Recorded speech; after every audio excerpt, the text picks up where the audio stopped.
अजय मुझे हाक लेने दे बे, सुबह सुबह टट्टी बहुत लगी साला, तू भी आगे हाक ले। अबे हगेड़ू कहीं कहा चला जा बे, मुझे टट्टी कर लेने दे बे। अरे सन्नी यार मैं टट्टी करूंगा, मेरा पेट बहुत गुड़गुड़ा रहा है साले। कहाँ कल हमने मुर्गा चावल खा लिया, साला पेट एकदम गड़बड़ाने लगा है। आज मैं ही टट्टी करके जाऊंगा। हाँ हट जा, नहीं तेरे ऊपर टट्टी कर दूंगा। ओए अजय उठा उठा के पटकूंगा, चिर डालूंगा, फाड़ डालूंगा। हाँ ससुरी के हमको आग लेने दे, साला सुबह सुबह टट्टी लग गया है। कल कटहर की सब्जी खाया था साला, पूरा पेट खराब हो गया, गड़गड़ा रहा है साले।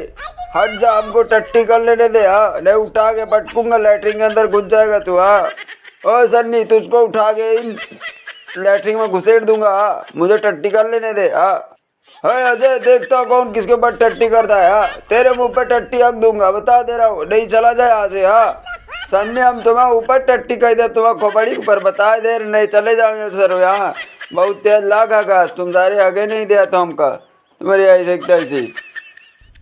अरे अजय सुन ले, उठा उठा के पटकूंगा, टट्टी लगा दूंगा तेरे चेहरे पे। हाँ